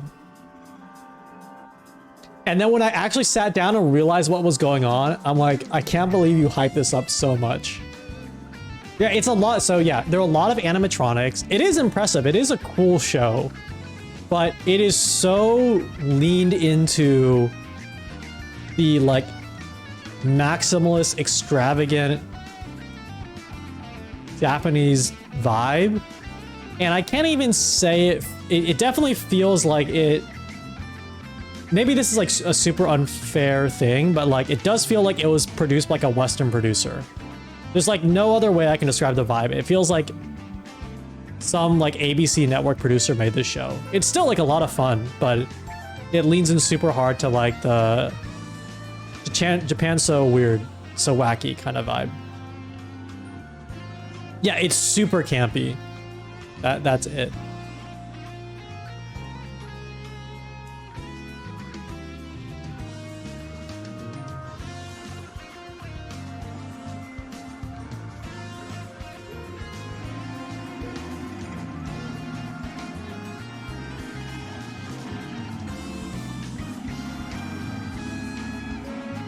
It's also underground.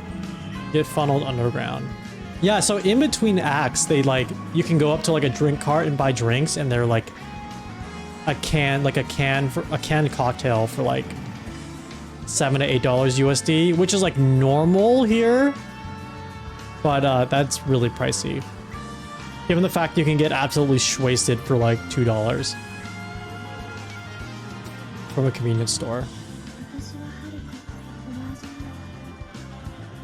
Does the robot show have any kind of story? It does. I can't remember exactly what it is. I think it's something about like the beginning of time, and like the robots represent different entities fighting each other. I could be guessing. There is a story. It's kind of like a campy epic story. 100 yen strong zero vending machine. Well, there are no vending machines, but yeah, you can get that 100 yen strong zero at any convenience store.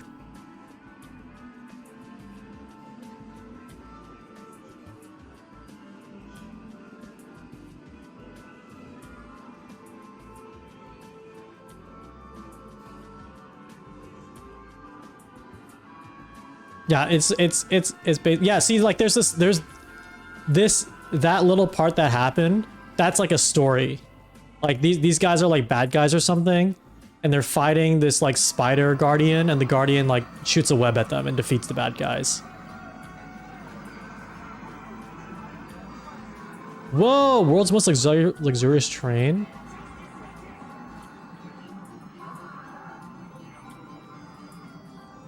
Oh my god.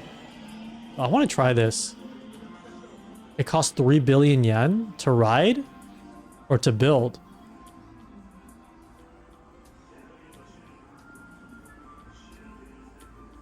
To ride or to build?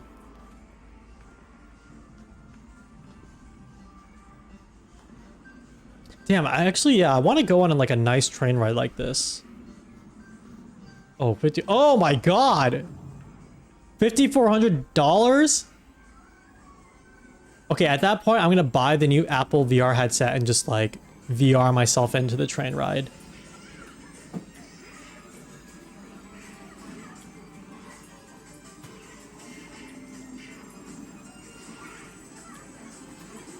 For a luxury train experience, that's not awful. Yeah, this is just like a Snowpiercer RP. No, this is I mean, it's like a really fancy hotel. My conductor better wipe my ass.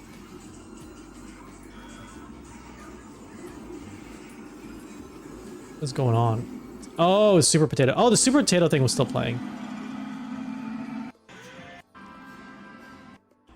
Yeah, on the third floor, I think, there's just a bunch of older retro arcade machines. And a really big, giant, solid snake. Looking at Orient Express type beats. Yeah.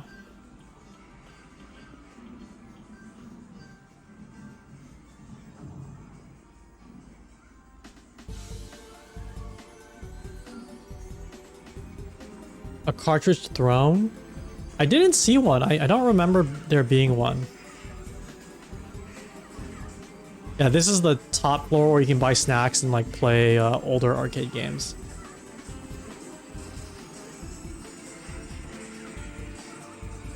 I consciously chose not to try to spend too much time in Akihabara this time around. Just because I've been a lot and like I haven't been watching a lot of anime, so it's just not a lot there for me. Also, like at some point, sometimes it feels like just a really big anime convention, which is great for I think a lot of people visiting. But then it's like, okay, I'm going to the same anime convention every year. But there are a lot of cool, like outside of the anime shops, there are a lot of cool vintage, like electronic shops. I think if you lived in Japan and you were really into like hobby electronics or like putting together Arduinos and stuff, Akihabara is like would be super amazing because there is a store that just sells all these little components that you could need for your like hobby electronic projects. But I encountered a similar situation when I was shopping for music gear, which was the prices weren't that much cheaper. Sometimes they were more expensive. Sometimes they were more expensive. And so it's like, okay, why would I get this here? Because so many things are really globalized now that, and even like in the video game retro market, like everything feels super globalized that if you want to get something that is like specific to your trip or to Japan, it can be kind of hard to find sometimes if you're looking for like electronics, because like getting a Nintendo Switch in Japan is like you're still getting a Nintendo Switch. Probably the only benefit is that it could be a lot cheaper. I think the Switch is a lot cheaper in Japan, but like other electronic types could not be that much cheaper. A store like this can exist in the States. I think they do exist now, don't they? There are a lot more retro game stores, at least from what I see on TikTok.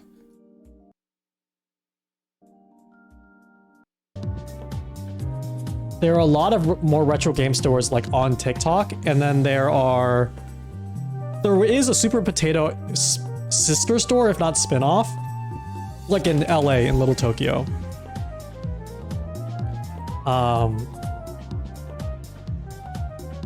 But I think they definitely do exist in the US.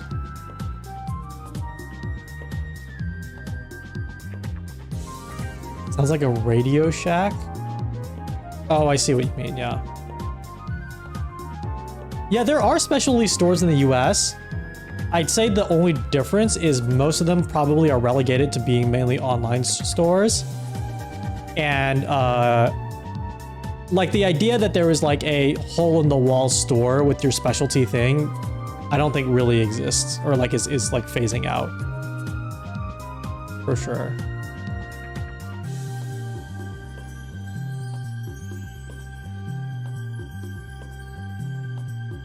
It starts on Microsoft Windows.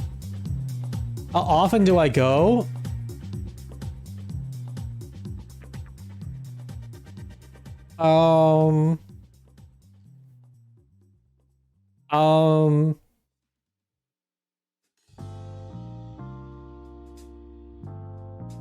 I mean, I didn't go at all from 2020 to 2021. So there's that. I think I've gone at least once a year with friends. That I think it's a lot of fun, but probably the anti-pattern here is if I looked at my passport, and I did this with a friend, I met with a friend and we compared passports in Japan. They have a UK passport, which actually looks a lot more cooler than the US one. I only have fucking like stamps into Japan. Like I should travel the world. I should travel the world a bit more if I can. I shouldn't just go to Japan, but that's like my one like vacation a year basically. If not like just staying. It's like either I stay inside and do stuff or I go to Japan and hang out.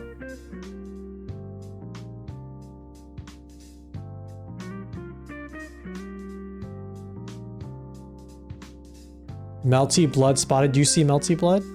Oh, on the arcade machine. Urban centers are losing specialty guys. Yeah. And the Bay Area, a new like synth store opened up that I went to one time. But like that is so like it was cool, but it also kind of made me sad that like, oh, like SF is probably one of the only major metro areas that has this thing here. Find joy doesn't sound so bad. Yeah, I'm pretty lucky that I can do that. But I think I should probably look at another culture. You never gone before, but a relative wants to take you. You should do it. It's a lot of fun. There are a lot of nice. It's really nice. I don't think you can go. I don't think you can have a bad trip, especially. Well, hold on. I'll take that back. I was talking to someone recently, and they spent most of their time in like a super rural part where there were a lot of bugs and it was really humid, and it sounded like they did not have a good time. But if you stay in like the major metro area, and even like that was probably an anomaly, but going around like the major spots, it's like impossible to have a bad time, I feel. No, I mean, I think you can have a bad time, but if you don't vibe with stuff. But overall, it's like really not even if you're into like super nerdy anime stuff. I could weeb out a ton earlier, but if you're just a huge fan of transit infrastructure, for me, a lot of the joy is just getting on going to a train station, knowing the train's going to arrive in 3 minutes, and knowing that I'm going to be in my destination in like 10 minutes on the train. That's how I get off, basically, at this point. Just knowing that I can access public transit, like really great public transit at any point. If anything, the most shopping that I do in Japan now is for like public transit merchandising. In Akihabara, there's like a train store. There's like a big gift store based purely on train merch, which is really cool. And then there's another place in Tokyo Station that's like that.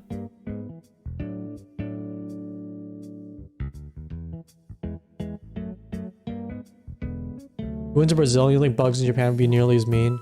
Oh yeah, yeah, and if you stay in a metro area, like I think it's pretty much a non-issue.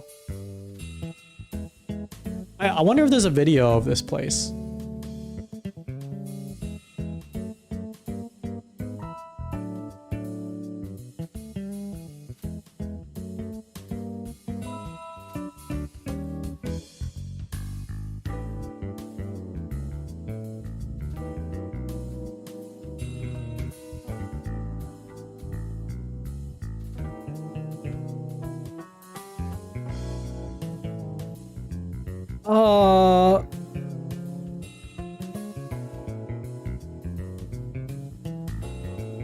Okay, on YouTube, it's mostly like model train shopping, which is not what I'm talking about. I'm talking about like buying t-shirts for your favorite train mascot. But we can watch the model train one.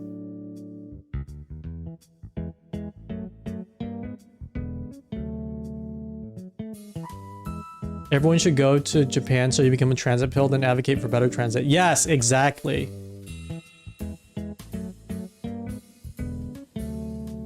That's why the bar anime stuff makes so sense, because anime in Japan will transit pill you 100%.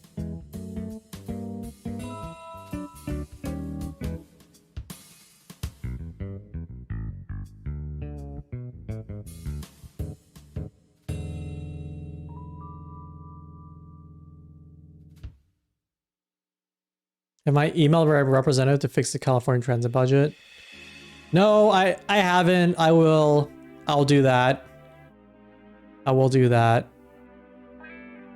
Who do I have to email? John, California.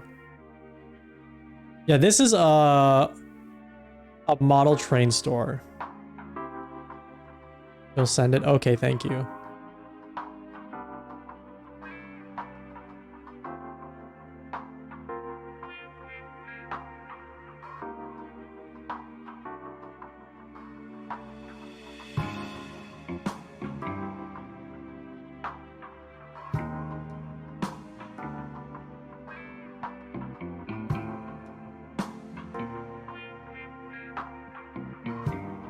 Ooh.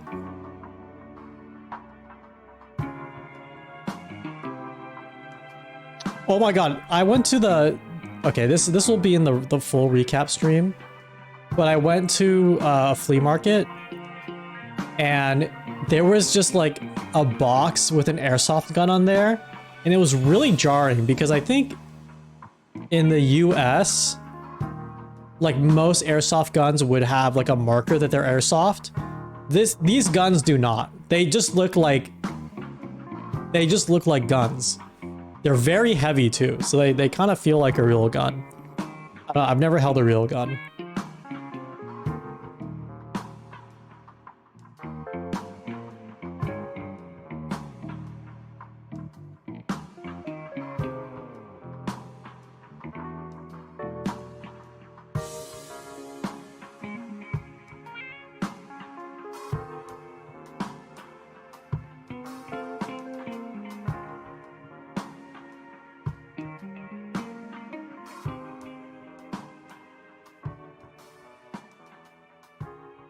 When you go into a flea market, but no fleas? No, that's not what a flea market is. There are no bugs. The flea market I went to was cool because there were like just stacks of PSPs. They were like just literal just like tons of electronics just laying on the ground. And it was a little sus whether or not they would actually work, but that's where I found my Miku pedal. The Miku pedal was super beaten up. It definitely needs a repair, but they sell them at like such a deep discount that I'm like, yeah, I just need it. You need this nerdy store for keyboards. I think one exists. You know, one exists like that in the Bay Area.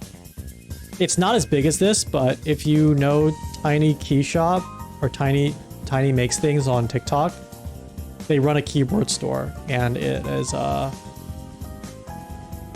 basically, it's not as big as this, but it's basically like this. Actually, at TwitchCon last year, there were a number of like mechanical keyboard vendors, which I thought was cool.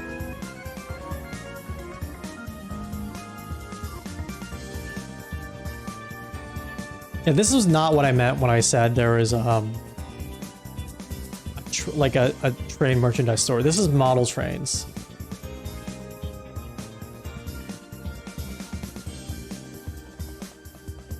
Which there is a lot of good model train content. I did want to get into model trains, but it would be too much stuff to bring back. Stores like this are helped by population density. Yeah. Yeah, like, I would assume there is, like, a specialty store outlet online in the US that you could get all these model trains at. But could you pull up to that store and get something? Maybe if you lived near it, but probably unlikely. Like the, if you guys are familiar with Gundam models, there's a really big specialty Gundam vendor called New Type. And I didn't know this. They're based out of the Bay Area. And I think they are in an area where I could just show up. But apparently you can't really browse the store. It's just all like online. Or like maybe you can browse but not purchase.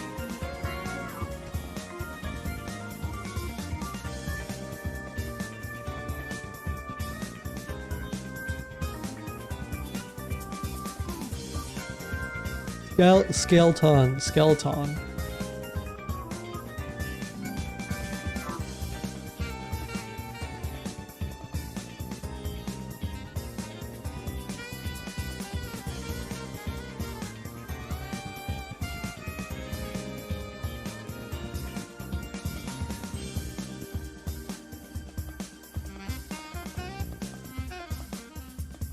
Opening a special store, specialties in Pepe's. You probably could. I'm really interested of like what it takes to open up these stores because there's just a lot of small specialty stores. I'm just so like I'm sure what you're saying in the chat makes sense. Like the population density makes up for all of it, but I just can't like I don't internalize that because when I see a store like that, I just immediately think like, man, how many people could actually come through here? It probably is actually a lot. I just am not used to that population density.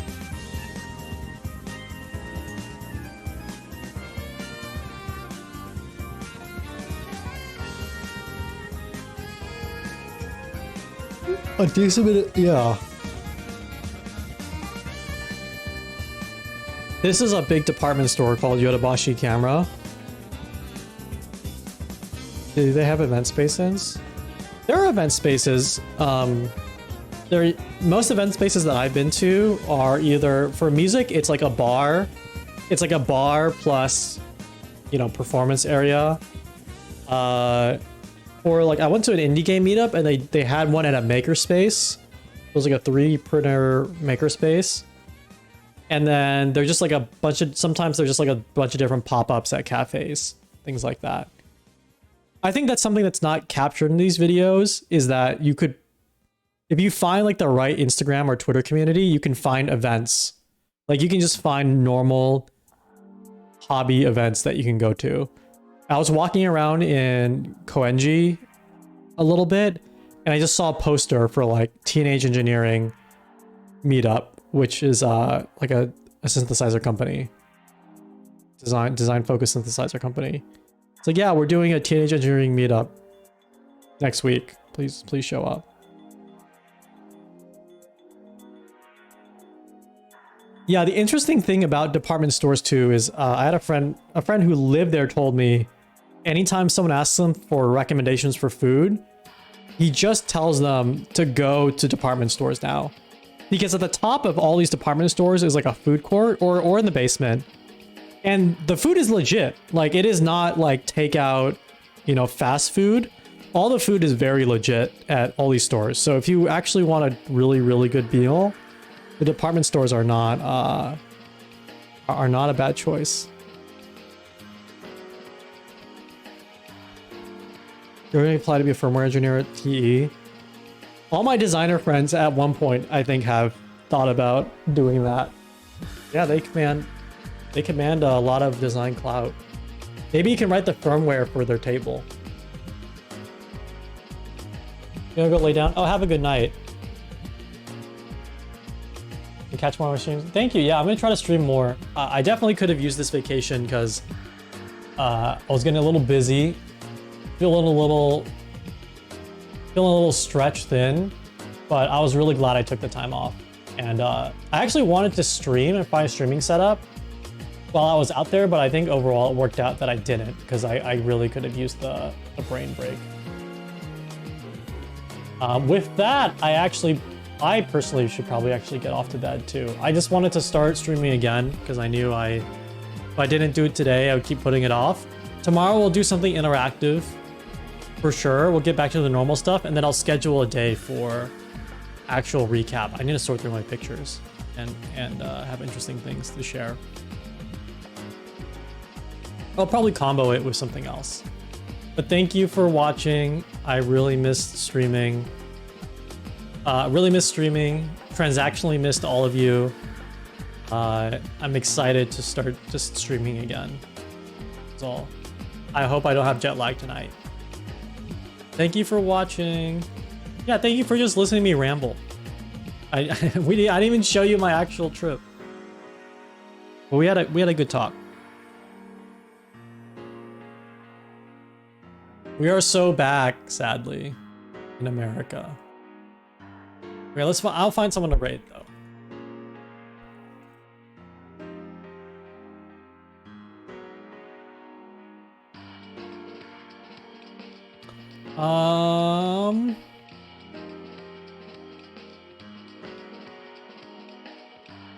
Fucking, oh my god. This made me so, I'll talk about it on the recap stream. Let's raid Vectroid.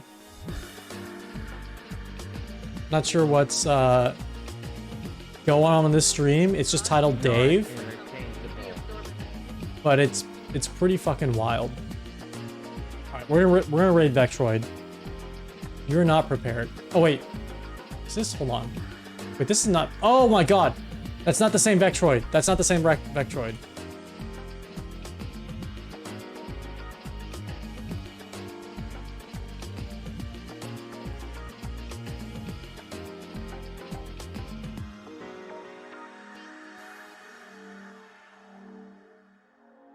I got the real Vectroid. Okay, guys, have a good night.